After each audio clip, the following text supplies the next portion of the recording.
പിതാവിൻ്റെയും പുത്രൻ്റെയും പരിശുദ്ധാത്മാവിൻ്റെയും നാമത്തിൽ ആമേൻ. നമുക്ക് പ്രത്യക്ഷ പ്രാർത്ഥനയ്ക്ക് വരാം. എല്ലാവരും ഭക്തിപൂർവ്വം പ്രാർത്ഥിക്കുക. ഓരോ പ്രത്യക്ഷ പ്രാർത്ഥനയാണ് ആ ദിവസത്തിൻ്റെ വരദാനം.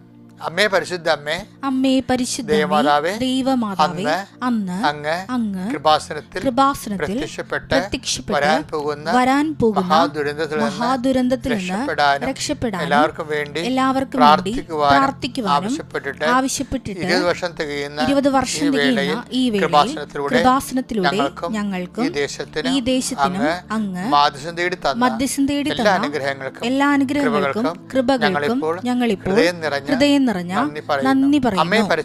അമ്മേ പരിശുദ്ധ ജപമാല മാതാവേ, സകല കൃപാസനം പ്രാർത്ഥനയോടും ചേർത്ത് ഞങ്ങളിപ്പോൾ പ്രാർത്ഥിക്കുന്ന ഈ കുടുംബത്തിന്റെ പ്രത്യേക നിയോഗം. പിന്നെ എല്ലാ ദിവസവും ചിലപ്പോൾ ഒരേ നിയോഗം തന്നെ വെക്കേണ്ടി വരുമായിരിക്കും. കാര്യം ചിലപ്പോൾ നിങ്ങളുടെ വിവാഹമോ അല്ലെങ്കിൽ നിങ്ങളുടെ വീട്ടിലുള്ള എന്തെങ്കിലും അടിയന്തരങ്ങൾ ചിലപ്പോൾ അടുത്ത മാസമൊക്കെ ഇരിക്കാം. പക്ഷേ നിങ്ങൾ സ്ഥിരമായിട്ടിത് ആ നിയോഗം തന്നെ വെക്കണം. അത് വേറെ നിയോഗം വെക്കാം, പക്ഷെ അങ്ങനെ വരുമ്പോൾ നമുക്ക് അത്രയും സപ്പോർട്ട് കിട്ടും, പ്രയർ സപ്പോർട്ട് കിട്ടും.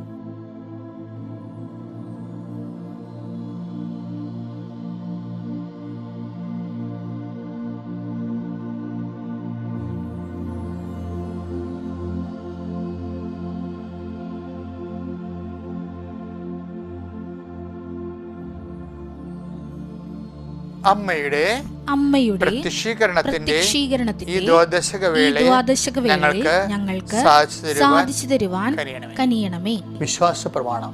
സർവശക്തനായ പിതാവും ആകാശത്തിന്റെയും ഭൂമിയുടെയും സൃഷ്ടാവുമായ ദൈവത്തിൽ ഞാൻ വിശ്വസിക്കുന്നു. അവിടുത്തെ ഏകപുത്രനും ഞങ്ങളുടെ കർത്താവുമായ ഈശോ മിശിഹായിലും ഞാൻ വിശ്വസിക്കുന്നു. ഈ പുത്രൻ പരിശുദ്ധാത്മാവിനാൽ ഗർഭസ്ഥനായി കന്യകാ മറിയത്തിൽ നിന്ന് പിറന്ന് പൊന്തിയോസ് പീലാത്തോസിന്റെ കാലത്ത് പീഡകൾ സഹിച്ച് കുരിശിൽ തറയ്ക്കപ്പെട്ട് മരിച്ച് അടക്കപ്പെട്ട് പാതാളങ്ങളിൽ ഇറങ്ങി മരിച്ചവരുടെ ഇടയിൽ നിന്ന് 3-ാം നാൾ ഉയർത്ത് സ്വർഗത്തിലേക്ക് എഴുന്നള്ളി സർവശക്തിയുള്ള പിതാവായ ദൈവത്തിന്റെ വലതുഭാഗത്തിരിക്കുന്നു. അവിടെ നിന്ന് ജീവിക്കുന്നവരെയും മരിച്ചവരെയും വിധിക്കുവാൻ വരുമെന്നും ഞാൻ വിശ്വസിക്കുന്നു. പരിശുദ്ധാത്മാവിലും ഞാൻ വിശ്വസിക്കുന്നു. വിശുദ്ധ കത്തോലിക്കാ സഭയിലും പുണ്യവാന്മാരുടെ ഐക്യത്തിലും പാപങ്ങളുടെ മോചനത്തിലും ശരീരത്തിന്റെ ഉയർപ്പിലും നിത്യമായ ജീവിതത്തിലും ഞാൻ വിശ്വസിക്കുന്നു. ആമേൻ. സ്വർഗ്ഗസ്ഥനായ ഞങ്ങളുടെ പിതാവേ, അങ്ങയുടെ നാമം പൂജിതമാകണമേ. അങ്ങയുടെ രാജ്യം വരണമേ. അങ്ങയുടെ തിരുമനസ് സ്വർഗത്തിലെ പോലെ ഭൂമിയിലും ആകണമേ. അന്നു വേണ്ടുന്ന ആഹാരം ഇന്ന് ഞങ്ങൾക്ക് തരണമേ. ഞങ്ങളോട് തെറ്റ് ചെയ്യുന്നവരോട് ഞങ്ങൾ ക്ഷമിക്കുന്നത് പോലെ ഞങ്ങളുടെ തെറ്റുകൾ ഞങ്ങളോടും ക്ഷമിക്കണമേ. ഞങ്ങളെ പ്രലോഭനത്തിൽ ഉൾപ്പെടുത്തരുതേ, തിന്മയിൽ ഞങ്ങൾ രക്ഷിക്കണമേ. ആമേൻ. നന്മ നിറഞ്ഞ മറിയമേ, സ്വസ്തി. കർത്താവ് അങ്ങയുടെ കൂടെ സ്ത്രീകളിൽ അങ്ങ് അനുഗ്രഹിക്കപ്പെട്ടവളാകുന്നു. അങ്ങയുടെ ഉദരത്തിൻ ഫലമായി ഈശോ അനുഗ്രഹിക്കപ്പെട്ടവനാകുന്നു.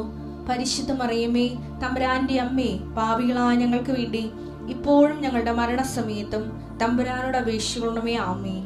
കർത്താവിന്റെ ഉന്നതമായ നാമത്തിന് സ്വസ്ത്രം ചെയ്യുന്നു. കൈകൾ കുപ്പി ശിരസമിച്ച് അനുഗ്രഹം സ്വീകരിക്കുക. കർത്താവെ, നിന്റെ ഉന്നതമായ നാമത്തിന് സ്വസ്ത്രം ചെയ്യുന്നു. കർത്താവെ, നിന്റെ വിശുദ്ധ പൗരോഹിത്യത്തെ മഹത്വപ്പെടുത്തണമേ. കർത്താവെ, സഭയുടെ സാന്നിധ്യം പ്രകടമാക്കണമേ. ഇന്ന് നവംബർ 28-ാം തീയതി വ്യാഴാഴ്ച അങ്ങയുടെ മക്കൾക്ക് വേണ്ടി ഞാൻ പ്രാർത്ഥിക്കണേ. അങ്ങയുടെ മക്കൾ ഇന്ന് എവിടെയെല്ലാം പോകുന്നു അവിടെയെല്ലാം നിന്റെ സന്നദ്ധം, നിന്റെ സാന്നിധ്യം. Wherever you go I will be there, I will be with you എന്ന് പറഞ്ഞിട്ട് ഈശോയെ, നീ എവിടെ പോയാലും. ജോഷുവ 1:9 വചനം ഉടമ്പടി വചനമാണ്.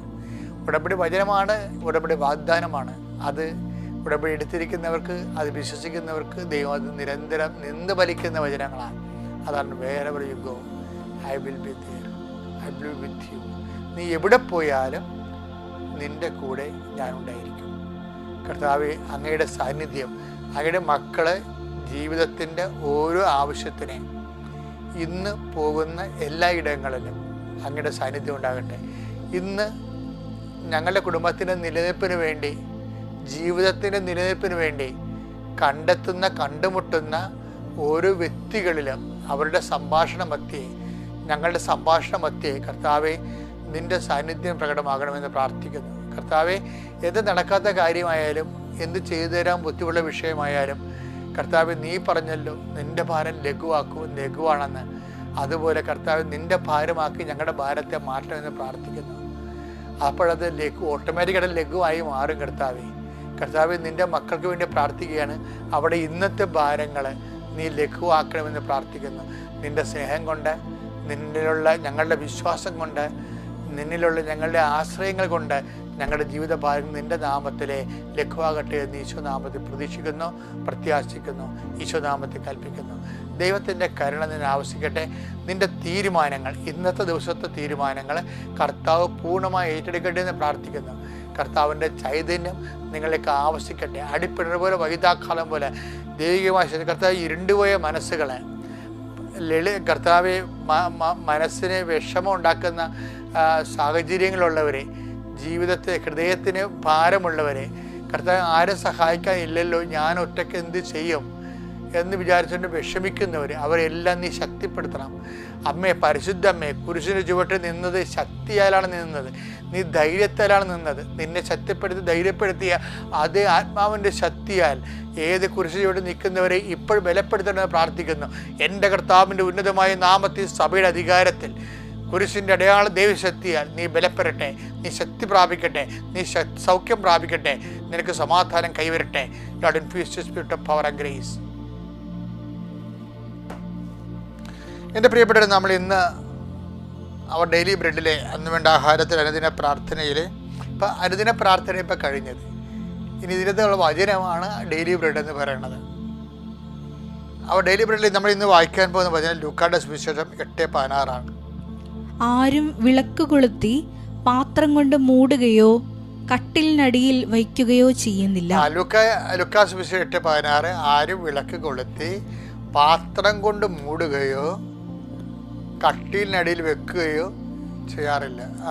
മറിച്ച് അകത്ത് പ്രവേശിക്കുന്നവർക്ക് വെളിച്ചം കാണാൻ അത് പീഠത്തിന്മേൽ വയ്ക്കുന്നു.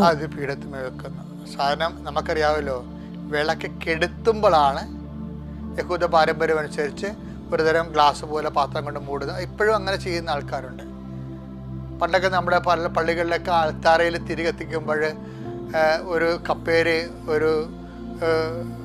ഒരു കമ്പിലെ ഒരു പാത്രം ഘടിപ്പിച്ചിട്ട് അതുകൊണ്ട് ഇങ്ങനെ കെടുത്തി വെക്കും. വിളക്ക് കെടുത്തുന്നതിനാണ് ആൾക്കാർ കിട്ട വിളക്കാണ് കട്ടിലടി വെക്കേണ്ടത്, പാത്രം കൊണ്ട് മൂടുന്നത്. പക്ഷെ കത്തിച്ച വിളക്ക് അങ്ങനെയല്ല ചെയ്യേണ്ടത്. ഇത് നമുക്കിത് പ്രാധാന്യമായിരിക്കണം. എന്താണെന്നറിയാവോ? അത് 2014 എനിക്ക് ഇൻ്റർനാഷണൽ തമിഴ് യൂണിവേഴ്സിറ്റിയിൽ നിന്ന് ഡോക്ടറേറ്റ് കിട്ടിയിട്ട് ഞാൻ മധുരയിൽ നിന്ന് നേരെ പോകുന്നത് വാടിപ്പെട്ടിയിലൂടെയാണ്. വാടിപ്പെട്ടി ചെല്ലുമ്പോൾ അവിടെ അമ്മ സന്നിധാനത്തിലേക്ക് പലയിടത്ത് കയറാൻ എനിക്ക് ഒത്തിരി കൊതിച്ചാണ് അവിടെ ചെന്നത്. എത്രയോ ജപമാല ചൊല്ലി മധുരയിൽ നിന്ന് വാടിപ്പെട്ടി വരെ ജപമാല ചെല്ലിയിട്ടും അവിടെ ചെല്ലുമ്പോൾ എൻ്റെ സർവാംഗം തളർന്ന് ഞാൻ നിന്ന് പോയി. അകത്ത് കയറാൻ ഒത്തില്ല. ഞാൻ പുറത്ത് നിന്നു. എൻ്റെ ജീവിതത്തിലൊരു ഇതുണ്ട്, നിങ്ങളോട് ഞാൻ പല പ്രാവശ്യം അത് പറഞ്ഞിട്ടുണ്ട്.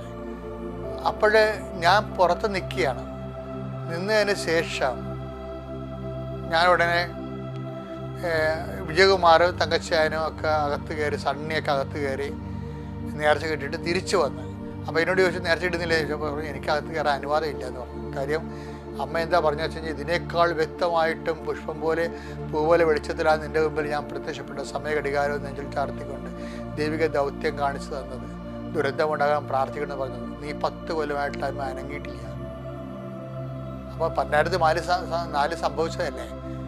സഭയെ പേടിച്ചും പൊതുജനങ്ങളെ പേടിച്ചും ഞാൻ മിണ്ടാകണ്ടിരുന്ന് എൻ്റെ പ്രൈവറ്റായിട്ടുള്ള കോൺഫറൻസിലൊക്കെ പറയണമെന്നല്ലാതെ ഇന്ന് കാണുന്ന പോലെ വ്യാപകമായ ഒരു രീതി പറഞ്ഞില്ലായിരുന്നു. അപ്പോൾ ഞാൻ ഓർത്ത് എന്തുകൊണ്ടാണ് എനിക്ക് അകത്ത് കയറാൻ കഴിയാതിരുന്നതെന്ന് ചോദിച്ചപ്പോൾ ഞാൻ കാറിലിരുന്ന് വചനം എടുത്ത് അന്ന് കിട്ടിയ വചനമാണിത്, ലൂക്കാ 8:16. ഞാൻ അപ്പം തന്നെ ജോമോണിലെ നമ്മുടെ മീഡിയയിൽ വിളിച്ച് പറഞ്ഞു, ഇങ്ങനെയൊരു സംഭവം നടന്നു. എന്താണ് വിളിച്ച് പറഞ്ഞത്? അതായത് വിളക്ക് കൊളുത്തി ആരും പാത്രം കൊണ്ട് മൂടാറില്ല. ഇപ്പം ഞാൻ 10 കൊല്ലം പാത്രം കൊണ്ട് മൂടി വെച്ചിരിക്കുകയായിരുന്നു. പിന്നെന്താ പറഞ്ഞത്? കട്ടിൻ്റെ അടി വെക്കാറുമില്ല, കെടുത്ത്. അപ്പോൾ മാതാവിൻ്റെ പ്രത്യക്ഷീകരണം കെട്ട വിളക്ക് പോലെയാണ് ഞാൻ സൂക്ഷിച്ചത്. കർത്താവ് പറഞ്ഞു, അത് എല്ലാവർക്കും പ്രകാശം കാണാൻ വേണ്ടി ദീപപീഠത്തുമേ വെക്കണമെന്ന്. അപ്പോൾ ദൈവം നമുക്ക് നൽകിയിട്ടുള്ള എല്ലാ നന്മകളും മറ്റുള്ളവർക്ക് വേണ്ടി ഉള്ളതാണെന്നാണ് എൻ്റെ സൂചന. അതുകൊണ്ടാണ് നിങ്ങളുടെ വെളിച്ചം മനുഷ്യരുടെ മുമ്പിൽ വീശട്ടെ എന്ന് കർത്താവ് പറയത്തില്ലേ. നിങ്ങളുടെ വെളിച്ചം, നിങ്ങളുടെ നന്മകളെല്ലാം അത് മറ്റുള്ളവർക്ക് നന്മയായിട്ട് വരണം. ചില ആൾക്കാർ മറ്റുള്ളവരുടെ മേക്കട് നിങ്ങൾക്ക് എന്തെങ്കിലും നന്മ കിട്ടിക്കഴിഞ്ഞാൽ 5 മാർക്ക് കൂടുതൽ കിട്ടിക്കഴിഞ്ഞാൽ എല്ലാവരുടെയും പറഞ്ഞു നടക്കും. എന്തിനാ കാര്യം? മറ്റുള്ളവർക്ക് അത് പാരയായിട്ട് വരിക. എന്താ കാര്യം? നിങ്ങൾ മറ്റുള്ളവരുടെ കേമന്മാരാണെന്നാണ്. ക്രിസ്ത്യാനിറ്റിയിൽ അത് നടക്കത്തെ വില പോകത്തില്ല. അങ്ങനെ ആൾ കളിക്കാൻ പറ്റത്തില്ല. കർത്താവ് പറഞ്ഞത് നിങ്ങളുടെ നന്മ വിളക്കുകൾ മനുഷ്യരുടെ മുമ്പിൽ വീശട്ടെ എന്നാണ് പറഞ്ഞത്. അതുകൊണ്ട് ഇന്നും ഒരു തീരുമാനം എടുക്കണം. നിങ്ങൾക്ക് എന്ത് നന്മ വന്നാലും അത് 10 മനുഷ്യർക്ക് നന്മ ഉണ്ടാകുന്ന രീതിയിലേക്ക് മാറ്റിക്കഴിയുമ്പോൾ കർത്താവിൻ്റെ വെളിച്ചം എന്നൊക്കെ ഞങ്ങൾ വന്നതിന് ശേഷം അമ്മ പെട്ടെന്ന് പ്രത്യക്ഷീകരണ പ്രാർത്ഥന ചൊല്ലി തന്നു. ആ പ്രത്യക്ഷീകരണ പ്രാർത്ഥന മാതാവിന് രൂപമെടുത്ത് പീഠത്തിൽ വെച്ചിട്ട് അൾത്താരെ പ്രത്യക്ഷീകരണ പ്രാർത്ഥന തുടങ്ങി. അതിനുശേഷം 6 മാസം കഴിഞ്ഞപ്പോഴാണ് അമ്മ ഉടമ്പടി തന്നത്. ആ ഉടമ്പടിയാണ് ഇന്ന് ലോകം മുഴുവനും ഉള്ള ആൾക്കാർ ഒന്ന് ഉടമ്പടി എടുക്കാൻ വേണ്ടി ആശിക്കുന്നവരിലേക്ക് എത്രയോ ലക്ഷങ്ങളാൽ ദൈവം വചനത്തെ വളർത്തി വിശുദ്ധി നിലനിർത്തി സുവിശേഷ സാക്ഷികളാക്കി. അത് സുവിശേഷത്തിൻ്റെ സാക്ഷികളാകണം. അതാണ് ഇതിൻ്റെ മെയിൻ സംഭവം. നമ്മൾ എന്തൊക്കെ ചെയ്താലും നിങ്ങൾ ചെയ്യേണ്ട അമ്മയുടെ പ്രത്യക്ഷീകരണത്തിന് സാക്ഷിയായി എന്നെ മാറ്റണമേ എന്ന് പ്രാർത്ഥിക്കണം. എന്നിട്ട് നിങ്ങളുടെ നന്മകൾ മറ്റുള്ളവർക്ക് നന്മയാകാൻ വേണ്ടി നിങ്ങൾ അതിനുവേണ്ടി ബോധപൂർവ്വം പരിശ്രമിക്കണം. അപ്പോഴേ കർത്താവിൻ്റെ വെളിച്ചം നിങ്ങളിലേക്ക് കടന്നു വരും. Have A good day.